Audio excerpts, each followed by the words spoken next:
ಎಲ್ಲ ಗ್ರಾಮಕ್ಕೂ ಎಲ್ಲ ತಾಲೂಕುಗಳಿಗೂ ಭೇಟಿ ಕೊಡ್ತಾ ಇದ್ದೀವಿ. ಇಲ್ಲ, ಬರದ ವಿಷಯದಲ್ಲಿ ನಾವು ಈಗಾಗಲೇ ಮುಖ್ಯಮಂತ್ರಿಗಳು ನಾನು 3 ಡಿವಿಷನ್ಸನ್ನು ರಿವ್ಯೂ ಮಾಡಿದ್ದೇವೆ. ಪ್ರತಿಯೊಂದು ತಾಲೂಕಿನ ಪರಿಸ್ಥಿತಿ ಏನಿದೆ ಅಂತೇಳಿ ಅವಲೋಕನ ಮಾಡಿದ್ದೇವೆ. ನಾನು 4-5 ಜಿಲ್ಲೆಗಳನ್ನು ಈಗಾಗಲೇ ನಾನು ರಿವ್ಯೂ ಮಾಡಿದ್ದೇನೆ. ನಮ್ಮ ಜಿಲ್ಲೆನೂ ಕೂಡ, ತುಮಕೂರು ಜಿಲ್ಲೆನೂ ಕೂಡ ಪರಿಶೀಲನೆ ಮಾಡಿ ಪರಿಸ್ಥಿತಿಯನ್ನು ಅರ್ಥ ಮಾಡಿಕೊಂಡಿದ್ದೆ. ಆದರೂ ಕೆಲವು ತಾಲೂಕುಗಳು ಈಗ ಇನ್ನೂ ಗಂಭೀರ ಸ್ಥಿತಿಗೆ ತಲುಪಿದಾವೆ. ಅದು ಚಿಕ್ಕನಾಯಕನಹಳ್ಳಿ ಇರ್ಬೋದು, ಪಾವಗಡ, ಶಿರಾ, ಮಧುಗಿರಿ, ಈ ಎಲ್ಲ ತಾಲೂಕುಗಳಲ್ಲಿ ಸ್ವಲ್ಪ ಇನ್ನೂ ಹೆಚ್ಚು ಮಳೆ ಆಗಲಿಲ್ಲ. ಹೆಚ್ಚು ಪರಿಸ್ಥಿತಿ ಭಾಳ ಗಂಭೀರವಾಗಿದೆ ಅಂತ ಹೇಳಿ ಅದಕ್ಕೆ ವಿಸಿಟ್ ಮಾಡಬೇಕು ಅಂತೇಳಿ ಹೊರಟಿದ್ದೇನೆ. ಇವತ್ತು ನಾಳೆ 2 ದಿವಸ 7-8 ತಾಲೂಕುಗಳಿಗೆ ವಿಸಿಟ್ ಮಾಡಿ ಬರ್ತೇನೆ. ಇಡೀ ರಾಜ್ಯದಲ್ಲಿ ಕೂಡ ಕೋಸ್ಟಲ್ ಏರಿಯಾಸು ಮತ್ತು ಮಲೆನಾಡಿನ ಕೆಲವು ಭಾಗಗಳು ಬಿಟ್ಟರೆ ಎಲ್ಲ ಕಡೆನೂ ಗಂಭೀರ ಪರಿಸ್ಥಿತಿಯಲ್ಲೇ ಇದೆ. ಮಳೆ ಏನು ಅಲ್ಲಲ್ಲೇ ಸ್ಪೊರಾಡಿಕ್ ರೈನ್ಸ್ ಸ್ವಲ್ಪ ಆಗಿದೆ ಬಿಟ್ಟರೆ ಬೇರೆ ಇನ್ನೇನು ಹೆಚ್ಚು ಮಳೆ ಆಗಲಿಲ್ಲ. ನಮ್ಮ ರಿಸರ್ವಾಯರ್ಗಳಲ್ಲಿ ನೀರು ಬಂದಿದೆ. ಸ್ವಲ್ಪ KRSನಲ್ಲಿ, ಕಬಿನಿಯಲ್ಲಿ ಎಲ್ಲ ನೀರು ಬಂದಿರೋದು. ಅಲ್ಲಿ ಸಹ್ಯಾದ್ರಿ ಝೋನ್ನಲ್ಲಿ ಮಲೆನಾಡಿನ ಭಾಗದಲ್ಲಿ ಹೆಚ್ಚು ಮಳೆ ಆಗಿರೋದು ಕಾರಣಕ್ಕಾಗಿ ಅಲ್ಲಿ ಬಂದಿದೆ. ಆ ಭಾಗದಲ್ಲಿ ಉತ್ತರ ಕರ್ನಾಟಕದಲ್ಲಿ ಆಲ್ಮಟ್ಟಿ ಮತ್ತು ನಾರಾಯಣಪುರ ಡ್ಯಾಮ್ಗಳು ತುಂಬಿರೋದು ಮಹಾರಾಷ್ಟ್ರದಲ್ಲಿ ಮಳೆ ಆಗಿರೋ ಕಾರಣಕ್ಕಾಗಿ ಅಲ್ಲಿ ತುಂಬಿದೆ.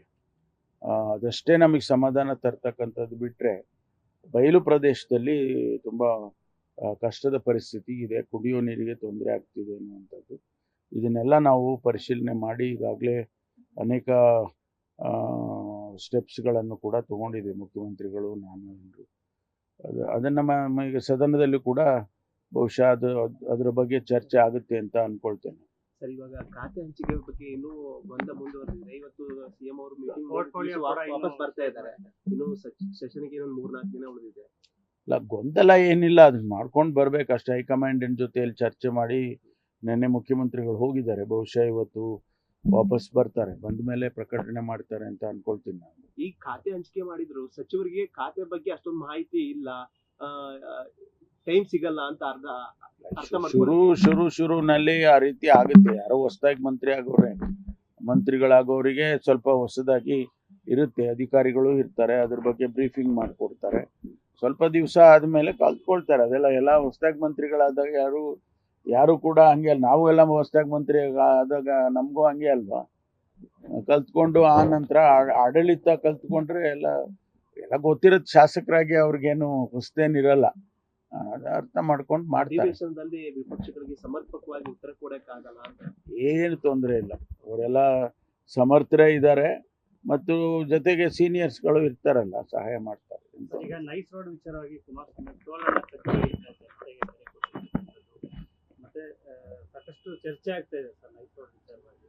ಅಲ್ಲ, ಅದೇನು ಹೊಸದೇನಲ್ಲ. ನೈಸ್ ರೋಡಿನ ವಿಚಾರದಲ್ಲಿ ಅವ್ರೇನು ಈಗಿನ ಹೇಳಿಕೆ ಅಲ್ಲ. ಅದು ಹಿಂದೆ ಬಹಳ ದಿವಸದಿಂದನೂ ಅದ್ರ ಬಗ್ಗೆ ವಿರೋಧವನ್ನು ವ್ಯಕ್ತ ಮಾಡಿದ್ದಾರೆ. ನಾವು ಅದನ್ನು ಆದಷ್ಟು ಬೇಗ ಆ ಪ್ರಾಜೆಕ್ಟನ್ನು ಸಾಲ್ವ್ ಮಾಡೋದಕ್ಕೆ ನಾವೆಲ್ಲ ಪ್ರಯತ್ನ ಮಾಡ್ತಾ ಇದ್ದೀವಿ. ಯಾಕೆಂದರೆ ನನ್ನನ್ನೇ ಸಬ್ ಕಮಿಟಿ ಚೇರ್ಮನ್ ಮಾಡಿದ್ದಾರೆ, ಈಗಲೇ ಮತ್ತೆ ಮುಂದುವರಿಸಿದ್ದಾರೆ. ನಾನಾಗಲೇ ಈಗ ಒಂದು 7-8 ಸಭೆಗಳನ್ನು ಮಾಡಿದ್ದೇನೆ. ನ್ಯೂಸ್ ಫಸ್ಟ್, ನಿರ್ಭೀತಿಯಿಂದ ನಿಮ್ಮ ಪರವಾಗಿ.